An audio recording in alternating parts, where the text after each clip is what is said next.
We're the Jacksons. All of you who are expecting the Osmonds, do not adjust the color on your sets. I'm Michael Jackson.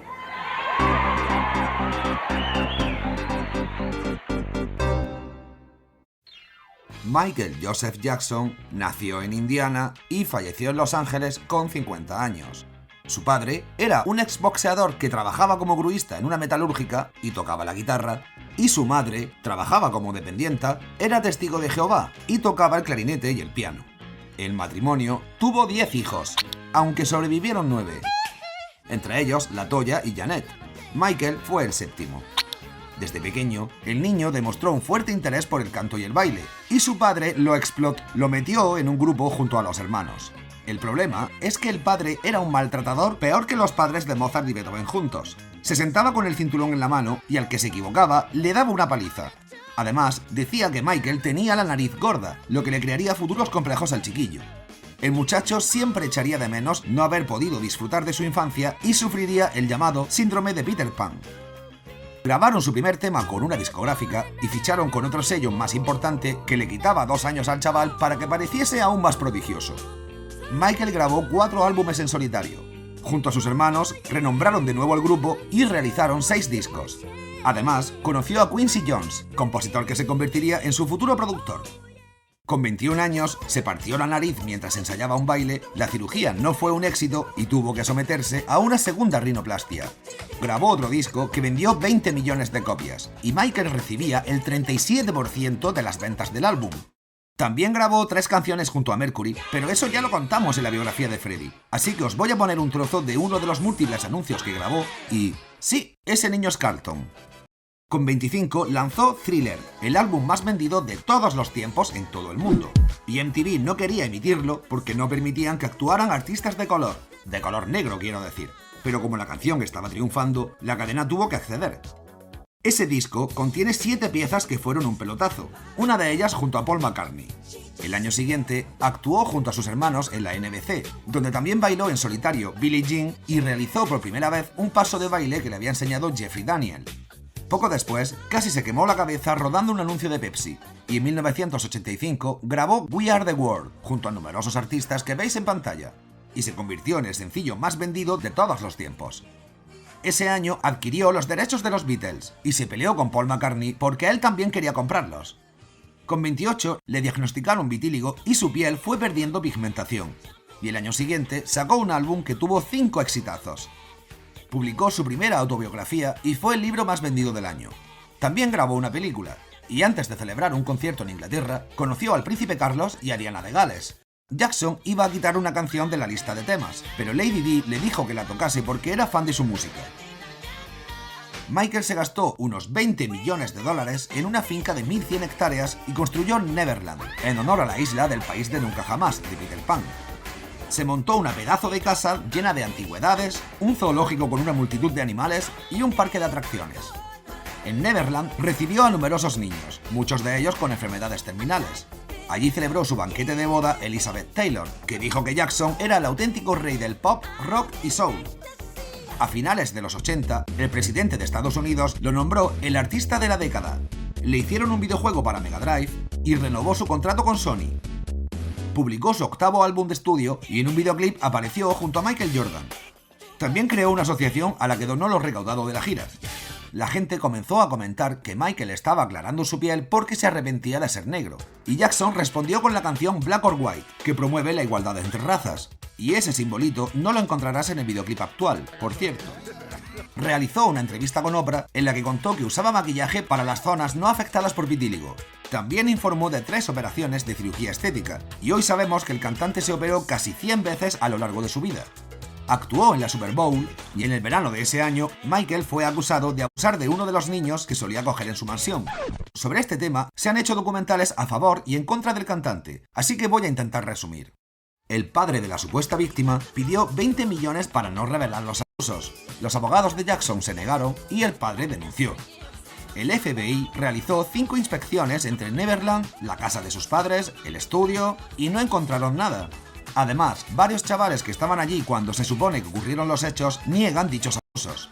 El juez le pidió al niño que describiese en una nota los genitales del artista, y había varias contradicciones, como que Michael estaba circuncidado y... no. Al final, llegaron a un acuerdo extrajudicial y les pagaron 15 millones a los Chandler por presuntas lesiones personales derivadas de reclamos por negligencia y no por reclamos de actos intencionales o incorrectos de abusos sexuales. Algunos interpretaron este pago como una admisión de culpabilidad del cantante, aunque él siempre lo negó. Años después, dos muchachos declararon haber sufrido abusos de Jackson e hicieron un documental sobre ellos y sus madres afirmando esto. Quisieron que participase el niño de la acusación anterior, pero no quiso saber nada del tema, entre otras cosas porque él mismo había desmentido dichos abusos y porque su padre, después de intentar asfixiar a su hijo, se quitó de en medio unos meses después de la muerte de Michael. Personalmente, siempre tuve mis dudas, pero tras echar un vistazo a libros y documentales, el que más me ha convencido por su seriedad, sus detalles específicos y sus numerosos participantes, sin cobrar ninguno, es Square One, un documental que subió el director a YouTube. Un niño que estuvo varias veces en Neverland fue Macaulay Culkin, y cuando Larry King le preguntó sobre este tema, dio una opinión que yo comparto bastante. Listen, like, look what happened the first time this happened to him. You know, if someone had done something like that to my kid, I wouldn't just settle for some money. You know, I'd make sure the guy was in jail, you know, and it just really goes to show, I mean, as soon as, they got the money and they ran, I mean, that's really what happened the first time, and so... Esta situación afectó psicológicamente a Michael, que ya tomaba medicación por caerse del escenario y partirse una vértebra y una pierna, y poco a poco empezó a aislarse de todo y de todos. Jackson iba a colaborar para la banda sonora del Sonic 3, pero no le gustaba cómo sonaba el chip de audio de Mega Drive. Dejó el proyecto antes de que terminase y nunca fue oficialmente acreditado. Ese mismo año se casó con Lisa Marie Presley, hija de Elvis Presley.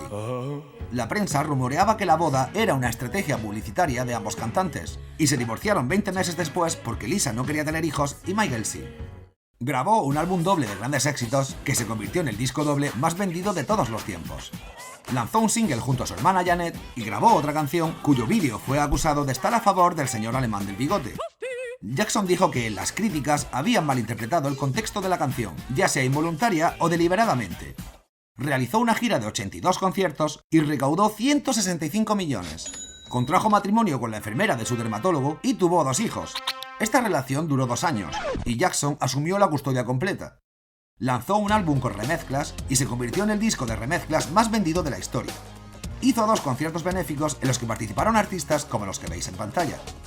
Jackson acusó al presidente de la discográfica de racista, mafioso y de no querer apoyar a los artistas afroamericanos. Además, Michael estaba a punto de terminar su contrato con ellos y podía hacerse cargo de su propio material. Total, que el sello canceló toda la promoción del álbum que estaban a punto de publicar. Ocurrió el fatídico 11S y, al igual que había hecho antes con We Are The World, grabó otra pieza con fines solidarios en la que participaron un chorreón de artistas que la vincompae. Con 44 años, tuvo su tercer hijo por vientre de alquiler, y todos recordamos cuando sacó al bebé por la ventana de un hotel al más puro estilo Rey León, pero con bastante mal rollo. Un periodista grabó un documental sobre su vida, pero como indica la Wikipedia, antes de ser publicado el documental, fue modificado por el periodista, tergiversando así la imagen verdadera de Jackson. En dicho vídeo aparecía un adolescente al que Michael estaba pagando su tratamiento de cáncer de riñón y que más tarde lo acusó de abusos. Pero en medio año, el jurado declaró al cantante inocente. Este nuevo follón hizo que se aislase aún más y que aumentase su adicción a los fármacos. Accedió a compartir la custodia de sus 2 primeros hijos con su ex y participó en un homenaje por el funeral de James Brown. Además, Jackson y Sony compraron los derechos de varios artistas como Beck, Eminem o Shakira. Cuando iba a cumplir el medio siglo, publicó un álbum recopilatorio que, para variar, fue un éxito y en marzo de ese año anunció su vuelta a los escenarios. Iban a ser solo 10 conciertos en Londres, pero al final se amplió a 50. La gira iba a ser un espectáculo, y hay un documental sobre estos ensayos. El problema es que Michael Jackson sufrió una parada cardiorrespiratoria y falleció el 25 de junio de 2009 con 50 años. El informe oficial calificó su muerte como intoxicación aguda de propofol, un anestésico. Su médico personal fue acusado de homicidio involuntario y condenado a 4 años de prisión. Musicalmente, Michael Jackson es el indiscutible rey del pop y uno de los artistas con más ventas de la historia de la música. Se hizo especialmente conocido por sus videoclips, por su técnica vocal y por sus pasos de baile. Y en la última entrevista que concedió, confesó que el compositor que más le había influido fue Tchaikovsky. Para terminar, 2 años antes de morir, Michael dijo: «La música ha sido mi salida, mi regalo para todos los amantes de este mundo. A través de ella, sé que voy a vivir para siempre».